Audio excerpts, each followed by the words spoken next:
Many of the funky games we've talked about on this channel, the offbeat mods and innovative games of our youth, never get to see the light of the modern day. Maybe the source mod still has a few servers, maybe it even got a full release made in the early 2010s. But most of them have faded away, the loyal player base is moving on to trendier, flashier releases. In Chivalry, we have a rare gem, one of the few that made it, a source mod created during the Bush administration that has a direct successor with an active player base and regular updates 17 years later in 2024. In many ways, this release, simply titled Chivalry 2, is a faithful continuation and modernization of the series. In other ways, it's a release that suffers from the pitfalls of the modern gaming industry. In the interest of being positive, let's start with the good. Oh, and long live the Order.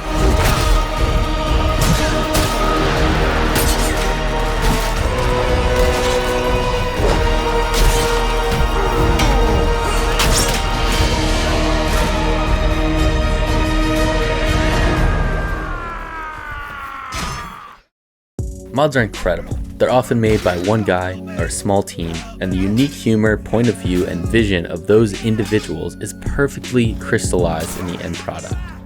There's no publisher, no investor, and no team lead telling those devs that putting in a fountain that you can drink from, but all it does is display the text, "I feel it's strong and healthy," is a stupid idea. It is a stupid idea, but they all think it's funny, so they put it in anyways. And those stupid ideas are what makes the mod special.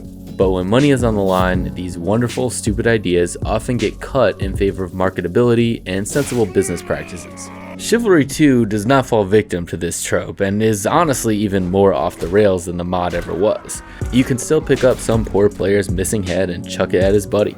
You can still hit a guy in the chest with a ballista and pin him to a castle wall 30 feet away. At the end of the round, the losing team drops their weapons and is subject to a merciless slaughter that abjectly violates any semblance of morality. Oftentimes, you are forced to play as a villager with a fucking pitchfork to fight against an invading force of ruthless, bloodthirsty marauders. Is this fair? No, absolutely not. Is this fun? Yes. Cheesing a kill on a fully armored mason as an Agathian peasant armed with only farming equipment is one of the greatest joys of multiplayer gaming you can experience. I know it's weird, but I mean, like, that's just like fun. It's just like a fun thing in the game that they have. Like, video games can just be fun. Not every multiplayer game needs to have a meta that requires a spreadsheet. When I'm playing a chaotic, large-scale multiplayer first-person medieval slasher, I simply want it to be fun, even if that comes at the cost of fairness. I get a quad feed in this clip doing sucker punch drive-bys on a horse. For 2 of those kills, I'm on fire. This game knows its angle and it hits it perfectly. Chivalry has found a pretty unique place in the gaming world, somewhere in between a large-scale FPS and a melee fighting game. It has the chaotic, sweeping scale of Battlefield, but the gameplay is of course more based around hack and slash melee. We've got Mordau, which is a serviceable alternative, but for me, it doesn't quite stack up to Chivalry. I mean, look at some of the heroic shit you could decide to do in this game. How about this guy's fearless Free Willy leap over the battle lines and into the thick of our reinforcements? Sure, he got pummeled around in circles until getting kicked off a bridge, but that jump was sick, so worth it. Or this guy who is so confident in his dodging abilities that he didn't even bring a weapon. This might not have looked impressive at first, but let's slow it down so you could appreciate the Neo-level dodges this guy pulls to make us all look foolish. This stopped me in my tracks for like 1 full minute after it happened. Unreal. We had that War of the Roses game that demoed at E3 a long time ago, and I remember it looking sick, but rewatching some of the gameplay footage, I'm pretty happy with Chivalry.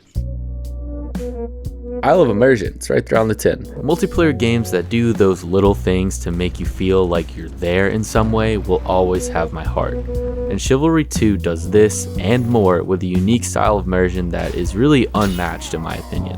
Now this might be a rose-tinted glasses boomer take, but one small detail I miss from old games, especially old World War II FPSs, is that the red team would be blue.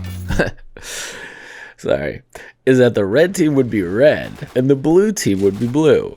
Maybe it's easier on the player in some way to always have your team be in blue and the enemy team be in red, but to me it just adds a bit of sameness and repetitiveness to each match. You kind of forget which faction you're playing as or against, and all the matches start to blend together. Compare this to Chivalry. The colors of each side are integral to their identity. Imagine Agatha in blood red or Mason in royal blue. I'd sooner perish. Their visual identity isn't just limited to their colors though. Chivalry genuinely has lore, and while it might not be presented up front the way it would be in an RPG, it seeps into each match through the character design, voice lines, and during the intro cinematics.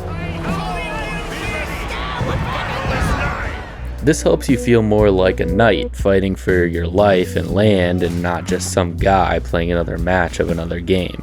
Those flags on the castle wall you're defending start to mean a lot more. And it goes deeper. There are theories of life represented on each side of the battlefield. Masons represent power by blood, fighting to earn your place at the table, imposing your will, paganism, and success by merit and force. Agathians believe in the power of lineage, that order is kept by those chosen by God, in Stoicism and Christianity. And while they might not remind you of this before every match, the general vibe of each ideology is communicated through the intro cutscenes, the armor, etc. You can't play through the whole match without knowing who you're fighting for. Vengeance for Agatha! Even the objectives you are set to accomplish in that match are influenced by the faction you are playing as. In fact, let's take a minute to talk about those objectives. As much as I love capturing some random flag or securing a point, I will die on the hill of dynamic objectives, especially if on that hill are pagan statues that are culturally significant to my people and the elitist ghouls of Agatha are attempting to destroy them. Sure, a game mode like Rush and Battlefield is nice. It's much cooler to fight over a specific object instead of trying to just get more guys in a designated area than the other team. But it's still some vague box of supposedly some military value, and it's the same box at every stage on every map. Compare this to Chivalry, where in a map set during an Agathian siege of a Mason castle, you push siege weapons across the battlefield to the castle. Then, those very siege weapons are used to storm the castle walls. From there, we do actually have a get more guys on the point type of capture objective. However, it is not some random swath of land. It's a gatehouse that controls the lever to open the main gate.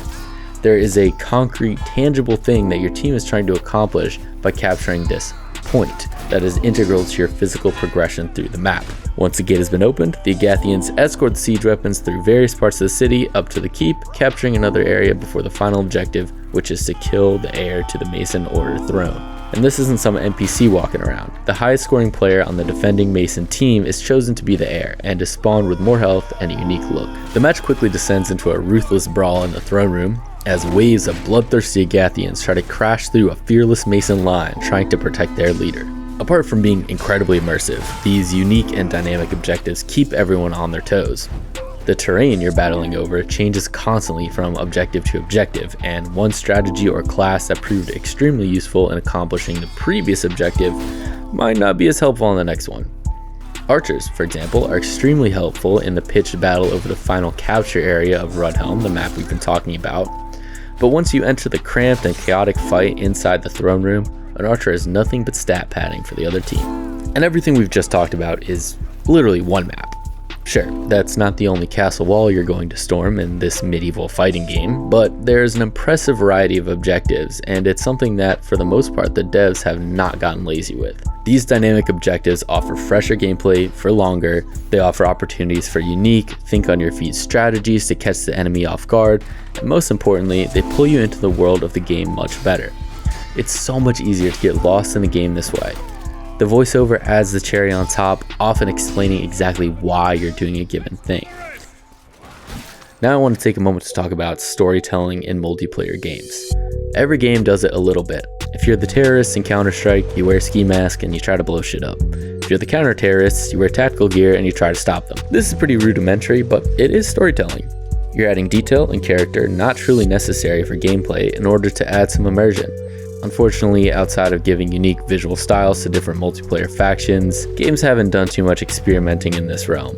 There have been some notable ones I'm familiar with, and probably some I've missed, like parachuting into the map as the invading allies in Medal of Honor. But Chivalry 2 takes us to another level. I'm a huge fan of the Braveheart style set piece beginning that's in a few of the maps, where you get essentially a real-time cutscene in which your faction's leader walks your team's lines, giving a speech about how much those guys lined up in the field across from you suck and are evil.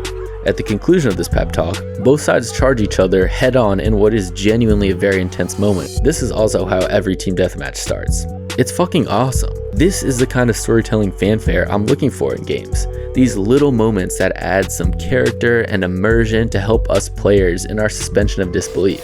I've talked about how fun source mods were because the entire focus was on fun gameplay. There was no push towards cosmetics or microtransactions. Chivalry 2 is kind of the exception to the rule on this one. It is religiously immersive and cinematic, but it also suffers from a little bit of the live service aesthetic with wacky ass helmets walking around. However, because of how important humor is to this game, we'll allow some flexibility here. Oh, the humor. I forgot to talk about the humor. Only got 2 minutes left in this video. Alright, I'll have to make this quick. I've seen a few other people describe this game as Monty Python-esque, and I tried really hard to come up with my own comparison, but I really can't top that. The violently slapstick medieval British comedy category only has so many entries. The humor of Chivalry 2 is presented through comedic violence, tongue-in-cheek voice lines, medieval tropes, and more. Oh, that guy we like! Humor seeps through and blends with the immersion in a perfectly unique way that is hard to describe to someone who has never played this game. How is it that you can have a game that makes your heart beat faster with how real and dangerous the initial charge into battle feels, immediately followed by someone using a candelabra as a baton? Which is why I'm stealing the Monty Python thing. I touched on it briefly in the intro, but humor was an important part of the character of the original mod, Age of Chivalry, as well as the first official entry into the series, Chivalry Medieval Warfare. As with any title that is being converted from a passion project mod into a full release game with real publishers and real investors and real money at stake, this series was in real danger of losing an important part of its DNA in favor of marketability and playing it safe. Instead, we got guys running around trying to bonk fully armored knights with taxidermied bears. Credit due, and a round of applause to everyone involved who made sure this game kept that integral part of its character. It really wouldn't be the same without it. So, how's the game doing these days? The devs update the game with new maps and modes fairly regularly, and while the latest map is a little weak, it's still a free update for a 2-year-old game. I mean, the bar is low these days, but you still gotta commend the devs that go above it. My brother and I played the hell out of Age of Chivalry, and I'm so grateful to have a modernized version that still brings the same joy those older titles did. This game goes the extra mile to give us players an intense, immersive, cinematic multiplayer experience, something we don't get much of these days. See you all on the battlefield, and long live Malric.